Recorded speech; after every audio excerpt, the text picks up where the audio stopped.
ያደረገላችሁ እንግዶች እንዲሁም ከተለያየ ቦታ የመጣችሁ የሚዲያ አካላትን በሙሉ ጥሪያችንን አክብራችሁ ዛሬ በእኛ መካከል ስለተገኛችሁ እግዚአብሔር ይስጥልን። በጣም ቴንኪው ማለት እፈልጋለሁ። ጉባኤው ያመሰግናችኋል። ዛሬ እዚህ የተሰበሰብነው ሁላችንም ሰኔ 7 ቀን 2018 በአድዋ ሙዚየም አዳራሽ በመናደርገው መንፈስ ቅዱስ ወደዚህ ምድር የወረደበትን ቀን ምክንያት በማድረግ በዓለ 50 የወንጌል አማኙ የጋራ በዓል እንዲሆን በማሰብ ሰዎች መንፈስ ቅዱስን በጋራ ሆነው እንዲያመሰግኑና ስለ መንፈስ ቅዱስም ጥሩ ግንዛቤ እንዲኖር እንደገና ወደ ምድር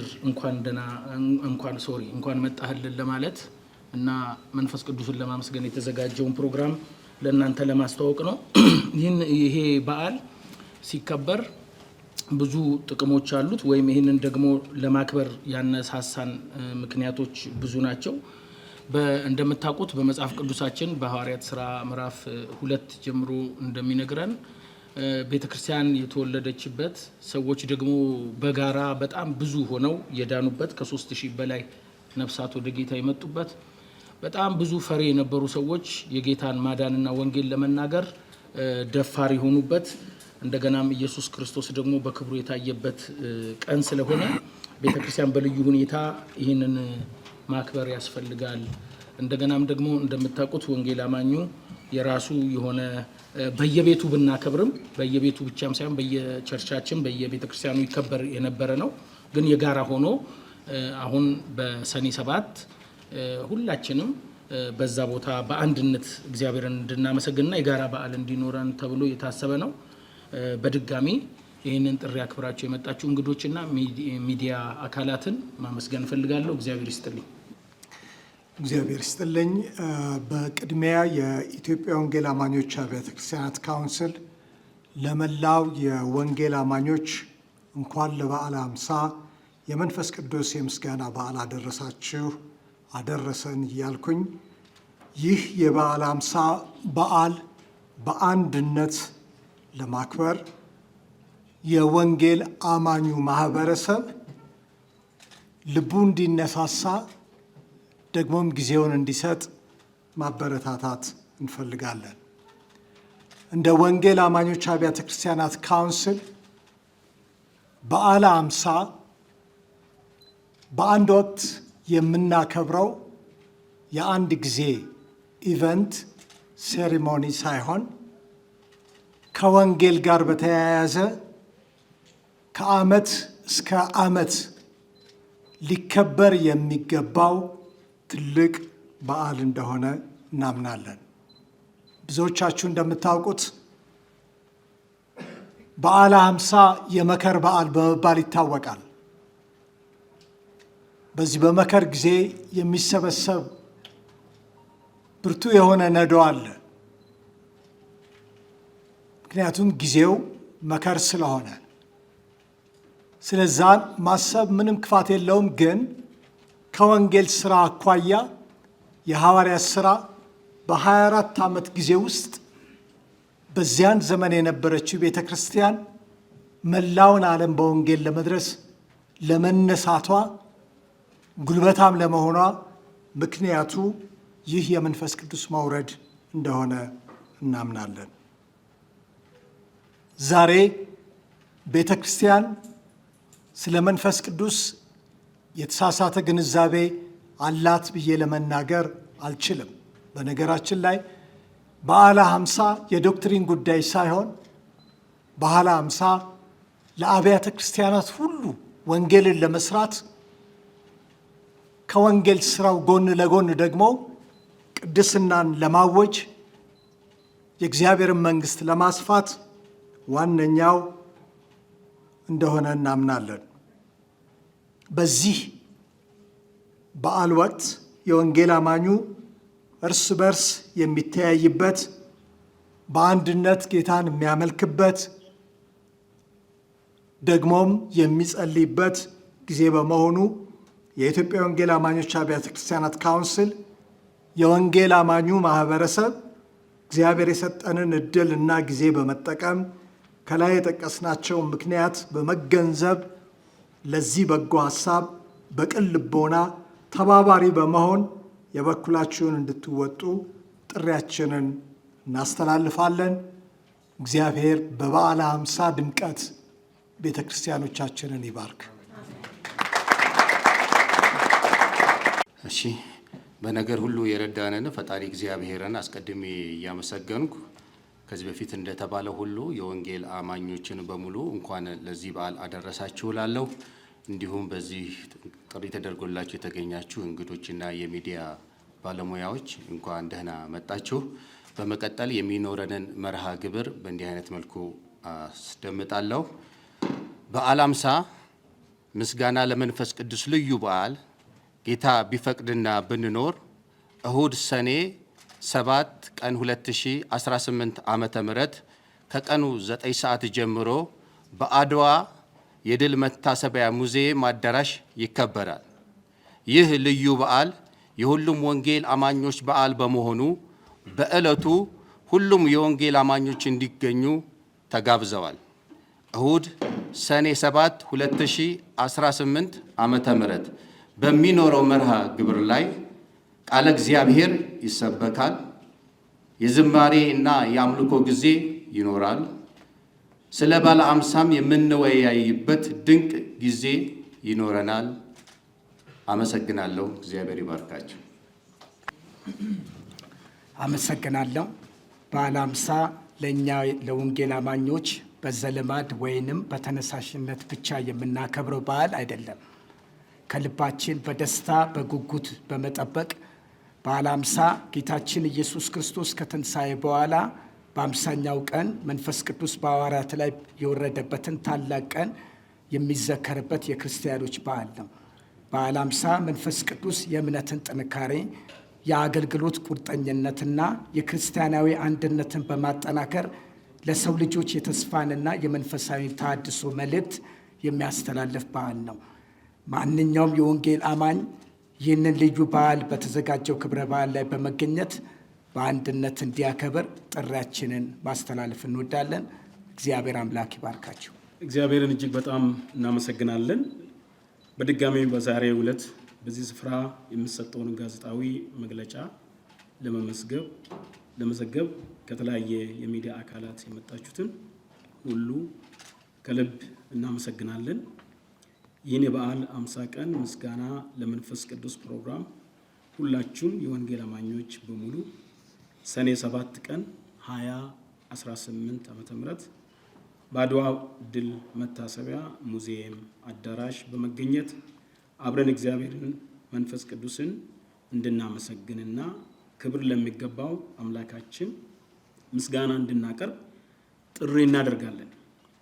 በዚህ ዕለት ወደዚህ ልዩ በዓል ስንመጣ ሁላችንም ሰዎችን በመጋበዝ ቢያንስ አንድ ሰው ይዘን እንድንመጣ በጌታ ፍቅር እናሳስባለን።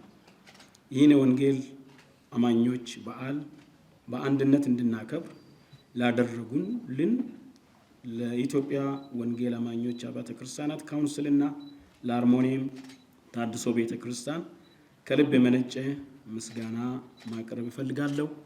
በዓሉ የተባረከና የጸጋ የሰላም መንፈስ ቅዱስ የሚወርድበት ቀን ይሁን። ከእናንተ ይጀምር። በሀገር አቀፍ ደረጃ የኢትዮጵያ ወንጌል አማኞች አብያተ ክርስቲያናት ካውንስል ቤተ እምነቶቻችንን እና የህብረቶቻችንን በማስተባበር ሀገር አቀፍ በዓሎቻችን የትኞቹ ናቸው? ከሌሎች ጋር የምንጋራቸው ይኖራሉ፣ ምንም ጥያቄ የለውም። ግን የወንጌል አማኙን ሪፕሬዘንት ሊያደርግ የሚችለው የትኛው በዓል ነው የሚለው እሱ ተመክሮበት ተዘክሮበት ወደሚመለከተው የመንግስት አካል ተላልፏል። ለምሳሌ የበዓለ ሃምሳን ቀን በማስመልከት ስለዚህ ወደፊት እንደነዚህ አይነት ነገሮች እየተጠናከሩ የሚመጡ ከሆነ ተስፋ እናደርጋለን የወንጌል አማኙ ቀን ተብሎ በአገር አቀፍ ደረጃ ሊወሰን ይችላል ብለን ተስፋ እናደርጋለን። መስመር ላይ ስላለ ነው ይህን የምናገር ያለሁት። ሌላው የበዓለ ሃምሳ ቀደም ብዬም እንደተናገርኩት የአንድ ቤተ እምነት ጉዳይ አይደለም። የወንጌልን ስራ ሰራለሁ ብሎ ለወንጌል ስራ የቆመ በሙሉ ሰለብሬት ሊያደርገው የሚገባ በዓል ነው ብለን ነው ምናምነው። ለተወሰኑ ቤተ እምነቶች የምንተወው፣ የተወሰኑ ቤተ እምነቶችም ደግሞ ከቦታ ቦታ ይዘውት የሚንቀሳቀሱት አይነት ነገር አይደለም። የወንጌል ስራ እስካለ ድረስ ምንም ጥያቄ የለውም፣ በዓለ ሃምሳ አብሮ ይኖራል። በዚህ ጊዜ ለሀገራዊ ትሩፋት እንዲኖረው ምንድነው መደረግ ያለበት? አይመከርም ወይ አይዘከርም ወይ የሚል አይነት ጥያቄ ነው በሁለተኛ ደረጃ የቀረበው። እውነት ነው። የመከር በዓል ብዙዎቻችን እንደምናስታውሰው ትልቅ ስራ የሚሰራበት በዓል ነው። ከስራ በኋላ ነው ሴሌብሬት የሚደረገው። ብዙዎቻችሁ ታሪክን እንደምታስታውሱት አውሮፓን አውሮፓ ያደረገው ፕሮቴስታንቲዝም ነው ይባላል። በአንድ እጃቸው ወንጌልን፣ በሌላ እጃቸው ደግሞ ማረሻን በመያዝ የበዓለ ሃምሳ ሰለብሬት ስናደርግ የስራን ክቡርነት፣ የስራን ትልቅነት ለማብሰር ትልቅ መደላድል ነው ብዬ አምናለሁ። በተለይም ደግሞ ወጣቶቻችን ወደ ስራው ዓለም እንዴት ሊገቡ እንደሚችሉ ባሉበት ስፍራ ሁሉ ደግሞ ነፃ አውጪ የሆነውን የተባረከውን ሕይወትንና ለመጥፋትን ወደ አደባባይ ያወጣውን ወንጌልን በስራቸውም በንግግራቸውም ሊገልጡ እንደሚገባ የሚበሰርበት በዓል ይሆናል ብዬ ተስፋ አደርጋለሁኝ። እኔ ይህን ያህል ከጨመርኩኝ የሚበቃኝ ይመስለኛል። ቅድም ወንድም ያነሳውንም አንድ ጥያቄ አንስቼ ከምርጫ ጋር በተያያዘ ዋናው እና ትልቁ ትኩረትም ሰጥተን ተሰብስበን ከምርጫው ለሚመረጠው መንግስት የምንጸልይበት ጊዜ ይሆናል ብዬ አስባለሁ። እግዚአብሔር የሰጠን ቤተ ክርስቲያን ኃላፊነቷ ስለሆነ ያንን መርሃ ግብር ይኖረናል። ለአገር፣ ለምድር፣ ለሰላም እንደገናም አብሮ ለመስራት በመካከላችን ደግሞ እግዚአብሔር አምላክ መተባበርን ምድራችንን አንድ አድርጎ ከዚህ በፊት ያየናቸው ጉድለቶች ደግሞ በእግዚአብሔር ጸጋ እንዲሞሉ ስለ ምድሪቱም ስለ መሪዎቻችንም ስለ ሀገሪቱም የምንጸልይበት ጊዜ እንዳለ እንዲሁ መጥቀስ ፈልጌ ነው።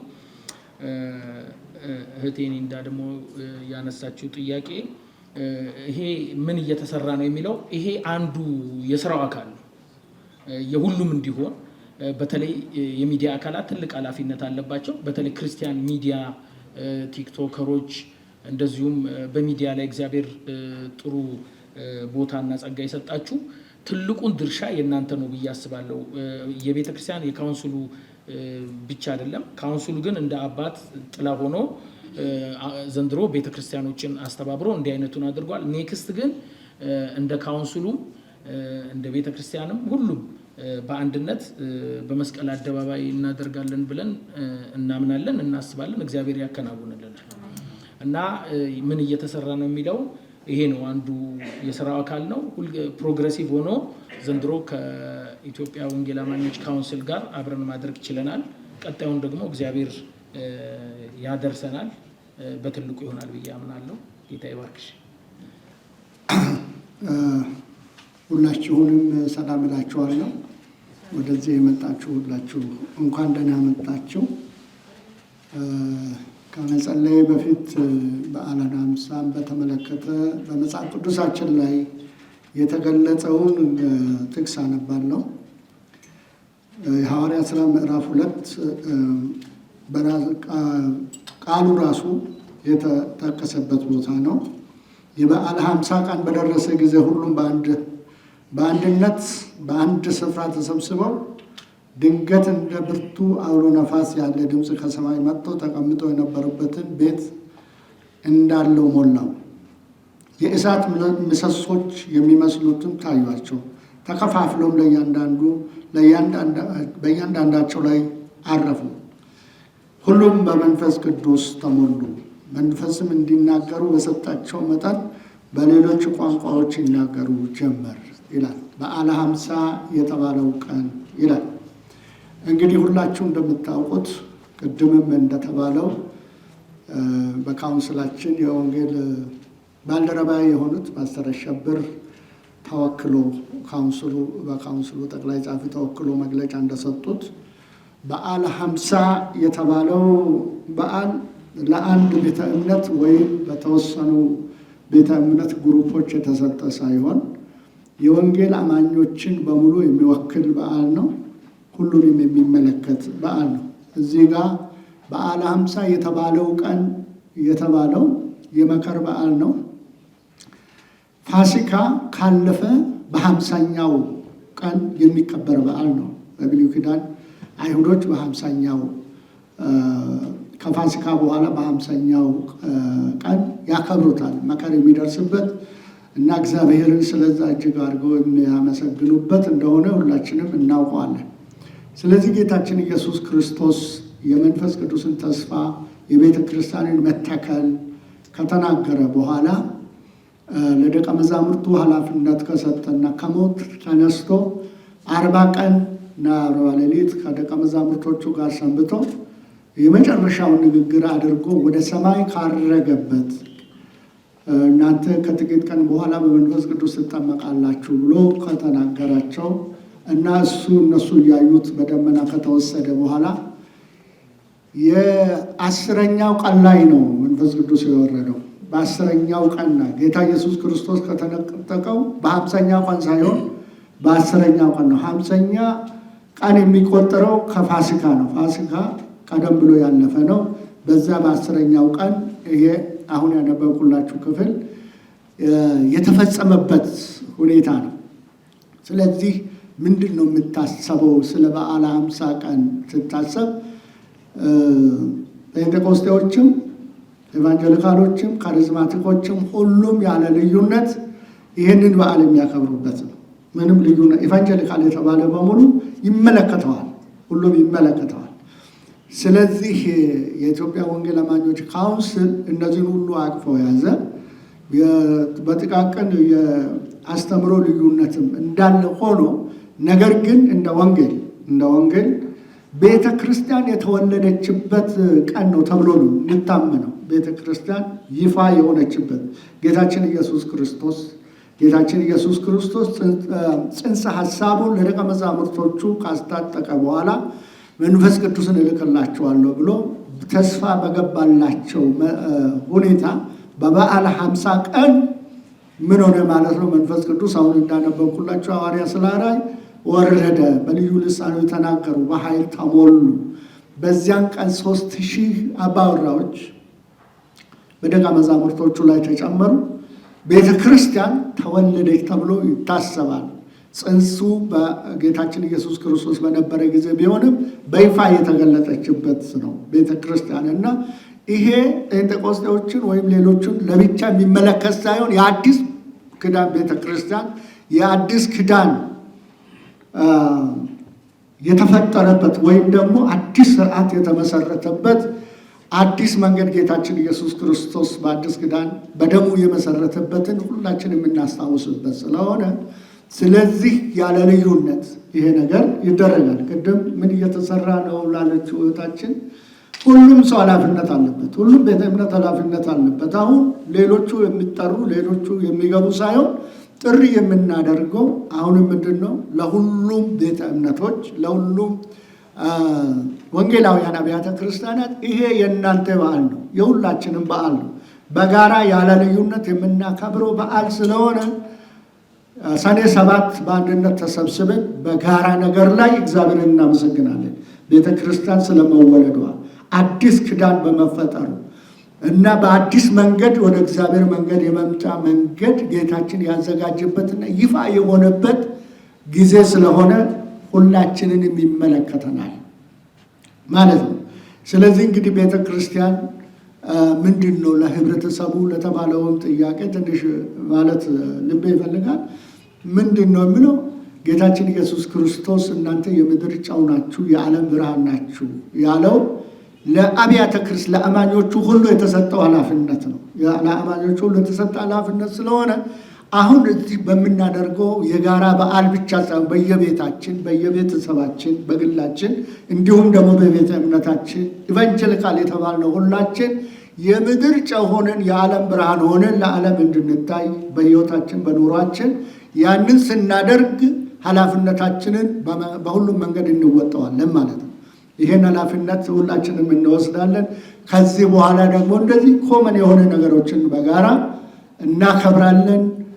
በዓለ ሃምሳ እንግዲህ የቤተ ክርስቲያን የመወለዷ ቀን ስለሆነ ጸሎት ስለሆነ ቆመን እንጸልያለን። ሁላችንም ይሄንን መልእክት ይሄንን ይዘን እንድንሄድ ሰኔ 7 ቀን አብያተ ክርስቲያናት በሙሉ ያለ ምንም ልዩነት በዚህ መንፈስ ስለምናከብር ሁላችሁ እንድትገኙ ጥሪያችንን በድጋሚ እንደጋብዙን እናስተላልፋለን። ሁሉንም ይመለከታል ማለት ነው። በዓለ ሃምሳ ቤተ ክርስቲያን ይፋዊ መገለጫ ያገኘችበት ዕለት ስለሆነ ብሬክ ስሩ ያገኘችበት የአዲስ ኪዳን መሰረት የተጣለበት ስለሆነ ማንንም አይለይም። ክብር ለእግዚአብሔር ይሁን። ስለዚህ እንግዲህ እንጸልያለን። ቀኝ እጆቻችንን አንስተን ስለዚህ እናመሰግናለን፣ እግዚአብሔርን እናመሰግነዋለን ማለት ነው።